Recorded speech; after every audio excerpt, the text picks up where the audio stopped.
Billionaires get a lot of hate from basically everyone. I mean, it's so easy to demonize them, and it is so satisfying. Why should they get to live such a lavish lifestyle while the rest of us toil away at our 9-to-5s or service industry jobs? It's so unfair. They have so much while the rest of us have so little. If we just distributed their wealth, then most of society's problems would go away. But what if I told you that that opinion isn't worth a box of rocks? Your crusade against them, the idea that you might tax their unrealized gains and redistribute their wealth, is a manifestation of one of the worst qualities that we can possess: envy. What if I told you that billionaires deserve everything that they have, and in fact, they're good for society? Well, get your pitchforks ready, because that's exactly what we're going to talk about today. Let's start by talking about one of everyone's favorite billionaires, Jeff Bezos. This guy is easy to hate, let's be honest. You take one look at him and his smug little grin, and you're just filled with an uncontrollable rage. At least, that's the way that I feel.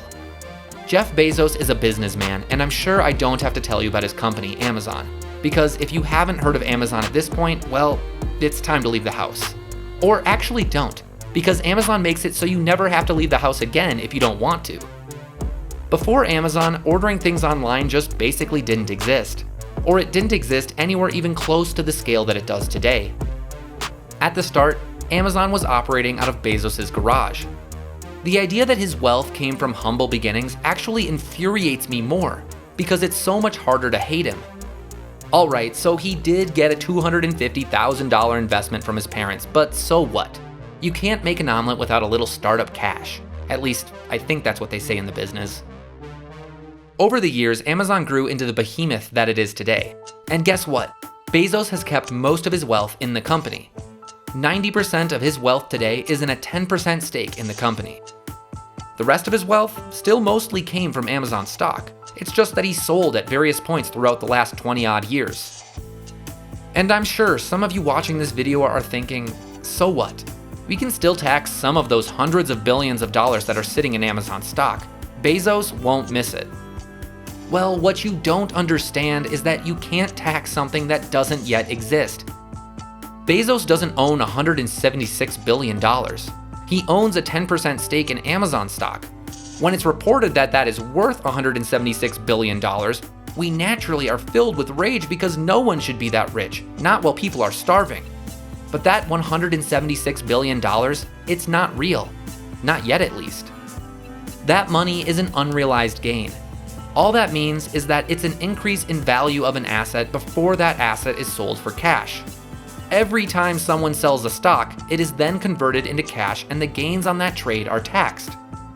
The same is true when billionaires do it. They just don't have to do it that often. But when they do, they pay taxes on it.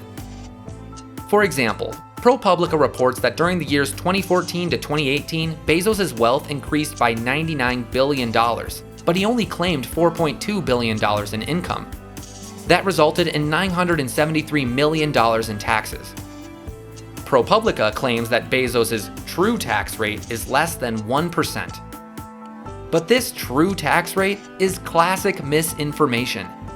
That $94.8 billion that Bezos' wealth increased by that wasn't counted as income, it's fake. It doesn't exist yet. It's all a fugazi. You know what a fugazi is? Fugazi, it's fake. Yeah, fugazi, it's a wazi, it's a woozy, it's a fairy dust. It doesn't exist. It's never landed. It is no matter. It's not on the elemental chart. It's not fucking real. When it eventually exists, should Bezos ever choose to sell his stock, it will be taxed.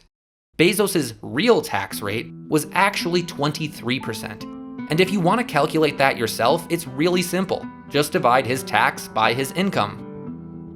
One could argue that 23% is way too low of a tax to be paying when you make that much money.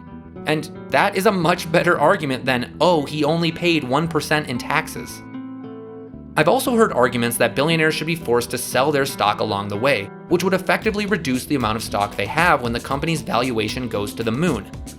This is also just a terrible idea for a number of reasons. First of all, profit motivation is a hell of a drug. If Bezos was forced to sell his stock along the way, that would effectively decrease his profit motivation. He'd be less invested in the company, which would mean he might not give it his full attention. a less invested CEO equals a worse product. But there's another hidden issue with forcing the CEO to sell stock, and this one is just basic economics. If you increase the supply of shares, it will decrease the price of the shares. Why does this matter? It affects the company's ability to fundraise. If Amazon needs more capital, they want the stock price to be as high as possible so that when they sell more shares, those shares are worth more. If Bezos were forced to sell stock, the stock price would go down, and the company would have less purchasing power when they need to fundraise. Who knows how such a simple adjustment like this would have affected Amazon's trajectory as a company? For certain companies, this sort of rule might be a stroke of death. Okay, so we've heard all about Jeff Bezos. He's just one type of billionaire. What about somebody like Warren Buffett? We hate that Warren Buffett guy, the so-called Oracle of Omaha. This guy's been eating from the silver spoon his whole life. His dad, Howard Buffett, was first a successful businessman and investor. Then he was elected as a congressman and served 4 terms. As such, Warren grew up in an affluent neighborhood in DC. It's a tale as old as time. The rich just keep getting richer. Warren had every opportunity to make it in life, and he took it. How are the rest of us supposed to compete with people who have been given everything? Clearly, he had opportunities that the rest of us just never had. Look past the fact that he was interested in business and investing from an early age and was building businesses before he was even in high school. Never mind that at 7 years old, Buffett was borrowing entrepreneurial books from the Omaha Public Library. Forget that as a sophomore, he and a friend bought multiple pinball machines and set them up across the city, turning it into a profitable business that they eventually sold for $1,200. People who know what they want to do with their lives at such a young age, they're just the worst. But so what? Just because he was building things himself doesn't mean he deserves his $100 billion net worth that he enjoys today. Surely the government would be able to use that wealth for some amazing social projects that would lift millions out of poverty. Now, the government may be able to distribute wealth more equitably, but consider this. Where that money goes largely depends on who is in power in the government. While you might agree with where that money should go if someone you favor is in power, what if it's someone who supports programs you despise? Did you know that Buffett has pledged to give away 99% of his wealth to charities when he dies? In 1964, Warren helped his wife form a charity that gives away most of its funding in the form of grants to organizations that fight for abortion rights, including over $300 million to Planned Parenthood. Buffett has pledged to give over $100 billion to this organization when he dies. If you care about abortion rights, but also support gutting Warren Buffett's agency over his wealth, your beliefs are at odds. Take what Elon Musk is doing with transportation, having founded 3 major companies at the forefront of modernizing our transportation infrastructure. Never mind the other major contributions his companies have made, such as advancing satellite internet, renewable solar energy, and healthcare. The more wealth you take from billionaires like Musk, the fewer companies they can found. That means fewer innovations and a less advanced society. No, it's much more practical to think that our Congress, which is more divided than ever, will be able to allocate these resources much more efficiently than any of these billionaires. Surely those funds won't be used to increase the pork and omnibus spending bills. It definitely won't be used to fund administrative budgets or pay the salaries of government employees, which make up more than 5% of the total annual budget of the government. Is it possible that billionaires know how to spend their wealth in ways that advance society better than governmental employees?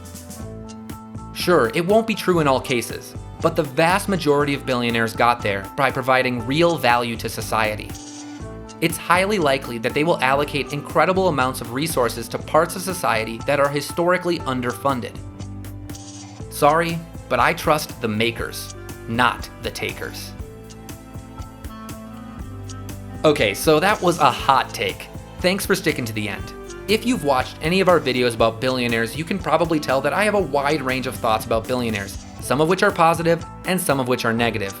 If you're curious about that, check out our videos on Elon Musk's market manipulation or billionaire investing. As always, make sure you hit that like and subscribe button, and we'll see you next time.